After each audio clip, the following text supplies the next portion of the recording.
when you wake up with that fire in the belly, you really got to use it.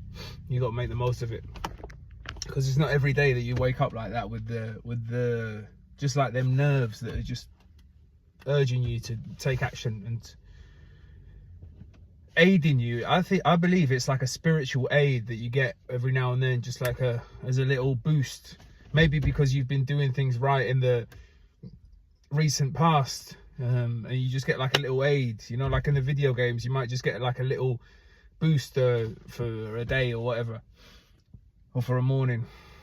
But you've really got to use it. Some people wake up with these nerves and they think that it's bad or something, you know. They're trying to escape the nerves. They're trying, you know, they might even take medication to calm them. But I believe it's just like something that's helping you push towards what you're supposed to build in your life. You got to use it like a tool, just like everything else. You just got to use what you've been given, what you've been blessed with.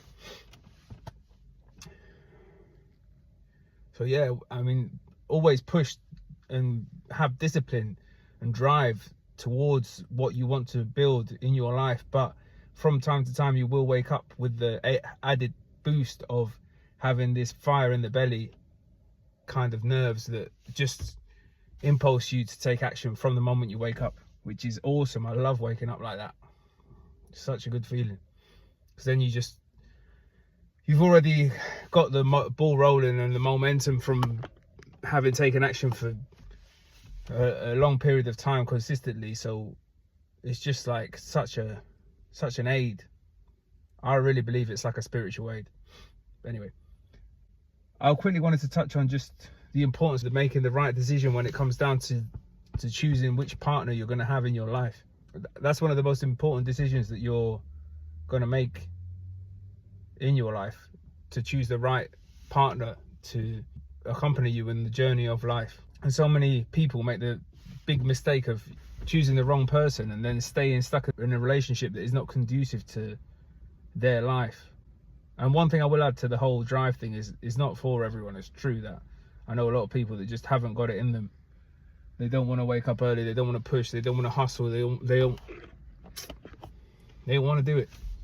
It ain't inside them. So I suppose it's not for everyone. It just is what it is in some ways. I mean, I believe you can generate it through your own action and willpower, auto-generate it, but that might be just exactly the separator. Some people just too comfortable on their couch, and it's too uncomfortable to generate the drive. The pain is not big enough for them to want to kick themselves out of the discomfort, so they're just quite happy to stay forever stagnated and never growing or evolving. I don't know, I was blessed. I suppose I was blessed. I've been blessed. I've got to look at it like that. Had this drive and impulse to achieve for decades now. So yeah, the importance of choosing the right partner.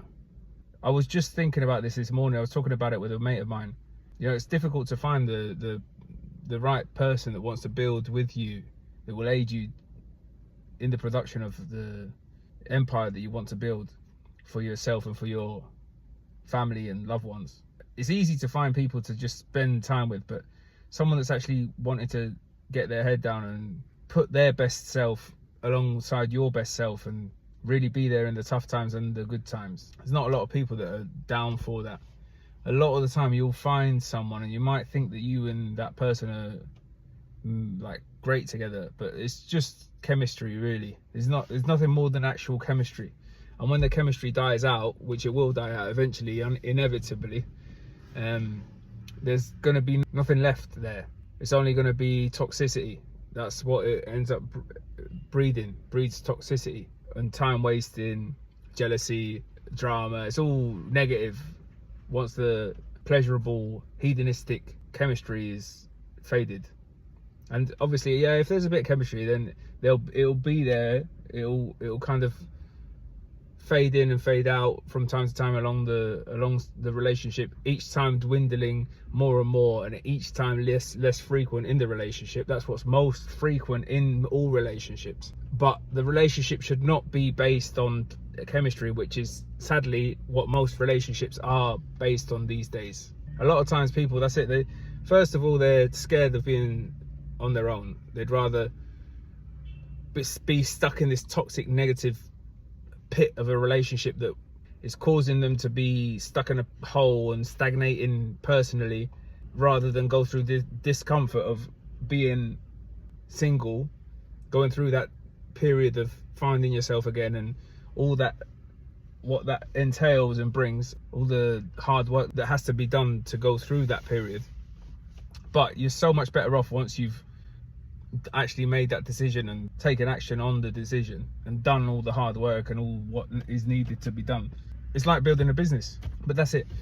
If you're with the wrong person, they're not going to help you build your empire, are they? They're going to basically get in the way. They're going to be another obstacle. And most people, if you've got someone that's your partner that's an obstacle, you're not going to be able to build anything.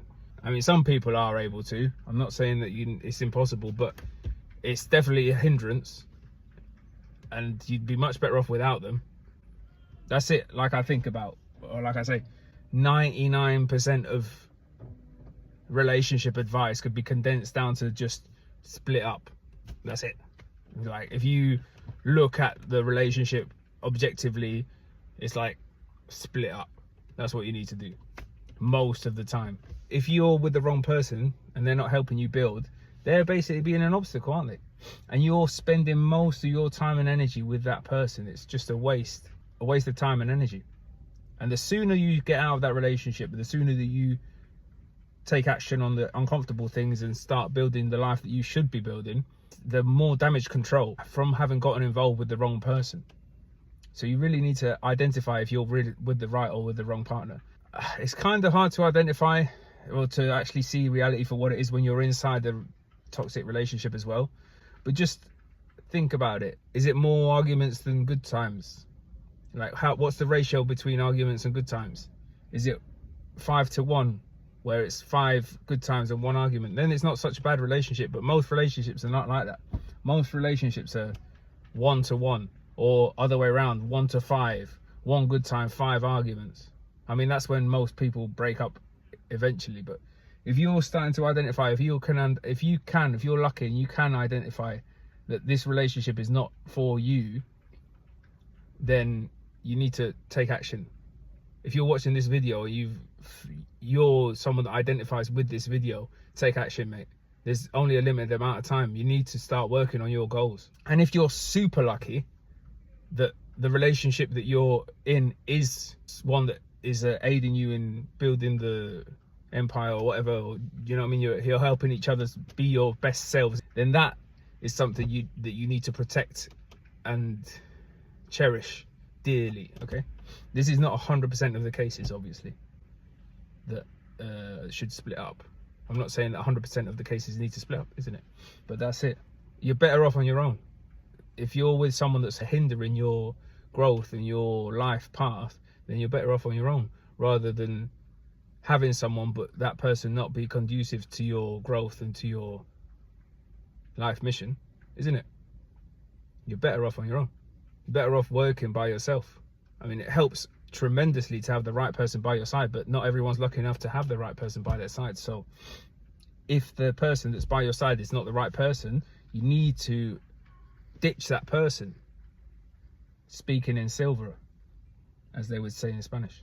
You need to ditch that person and move on and work by yourself and spend as long as it needs to be by yourself, building towards what you're supposed to build. I can't tell you how much time I've wasted being with the wrong person, but it's a lot. And I'm someone that takes action on the uncomfortable situations. I've done it a few times when I've identified that I'm not in the right relationship, and I've done the uncomfortable thing and the sad thing, and then eventually being thankful for it, but still wasted a lot of time. So I can only imagine what you guys that don't take so much action, that ain't got that much urgency inside of you, what kind of relationships you guys are sticking out just for fear of being single, or not believing that you can ever find someone that's as attractive as that person. Because mostly it's just the attraction, the chemical attraction that you have for that person. It's not even the love that you have for that person. You don't even love that person, really. If you really love that person, you know that person's not for you and you're not for that person, then you'd split up with them as well, wouldn't you? Because you know you're wasting their time as well. So take action. If you're watching this video and you are identifying yourself with this video, mate, take action. Stop wasting your time. If you're watching this video, you're into this type of content, you haven't got any time or space or energy for any negativity in your life, and you want to start cutting that stuff out immediately, and you want to start rising into your higher self, raising your vibration and raising your frequency, raising who you are and becoming your best self at all times, at all moments. So rise up while you're watching this video. Choose now to rise up. Use this as motivation to rise up. Finish with all the negativity, out with all the negativity, out with all the toxicity, all the negative people, all the non-believers, all the people that are not aligning with who you really are. Deep down, you know who you are, and that's it. You don't find yourself, you build yourself. If you haven't found yourself, it's because you haven't put in the work to figure out what it is that you really want out of life and who you really want to be. You build yourself, you don't find yourself. Okay, you might find through your getting in touch with your heart and your emotions and things that you really enjoy out of life, and you might be able to build a network of different categories of things, you know, sports, psychology, subjects, you know, things that you enjoy out of life. You might build a network out of all that, and that will be your unique personality. And what you've got to do is then link all them things together through hard work and struggle and sacrifice. And eventually, through that grind and through that really, really tough, hard work, you will start gaining a vision for exactly who you want to be and what you want out of life, what you feel like you can achieve if you are lucky enough and blessed enough to get the opportunity to make it happen. But through the hard work and consistency, you make it inevitable that it will happen. You've just got to put in the work. You've just got to be consistent. But you've also got to know where you're going. You can't just go willy-nilly running around on the hamster wheel, staying busy, working towards no goals. You got to figure out who that person would be. You got to figure out what you like and what you'd like to make a living. What is the most value you could add to the world? What's the most good you could give to this world? Figure out what that is. Figure out who the best version of you would be. At least the one that you can imagine in this moment in time, and then backwards engineer it. Figure out how you could become that person the fastest way possible. What kind of habits that person has, what kind of standards that person has for himself or herself. What would that person do for a living? How would that person behave? What kind of frequency would that person be on? What kind of things would that person engage in? Would that person engage in negativity? Would that person engage in petty arguments or toxicity, or let toxic people into their life? Would that person waste time with certain partners that would waste your time, that don't respect you? Would that person tolerate a certain level of disrespect? Probably not. That's what I'm saying. Start rising up from now and start figuring out what it is that you really want out of your life. Because you can do this, you can get there. You can achieve every single dream that you can conceive in your mind. Everything's possible, nothing's impossible, especially not nowadays. It might have been a bit more difficult back in the Stone Ages, but nowadays we've got all the tools at our disposal to really achieve whatever we want. Just got to figure it out and then zone in on what it is, concentrate ourselves, and then not waste time on any negative bullshit. Just focus on the positivity and adding value to the world. I believe God gives you whatever you want if you're willing to give back in the same, or he gives you more, to be honest, considering what you give. You know, so as long as you're working for quote unquote God, he'll make sure that all that you want is going to be taken care of. You've just got to serve and God will have your back. But that's it. Raise your frequency. That's why it's important to kind of take a little bit of time off if you can, or at least when you've got a bit of downtime, not to escape yourself, you should embrace your reality, the reality that you're in, to then think about, okay, so what is it that I enjoy? What is it that I'm decently good at? And what is it that I could improve? What do I want to do for a living? How much money would I like to make? It is possible. Raise your frequency, man. Raise your vibration. Stop messing around. Stop wasting time on the silliness. Stop wasting time on the silliness, on all the bullshit that doesn't even matter. It won't even matter in a few years' time. And you're out here like wasting your mental energy, which is of the most important energy that you have. Is of the most important currency that you have is your mental energy, your mental attention, and you're wasting it on silliness, man. Come on, stop it. Let's snap you out of it. Come on, you've got to realize, figure out what it is that you want and start working towards that. Time, your most valuable asset, and you're wasting time on silliness. Come on, time to raise the frequency, raise the vibration. It's finished now. Finish with the negativity. Enough. Ya basta.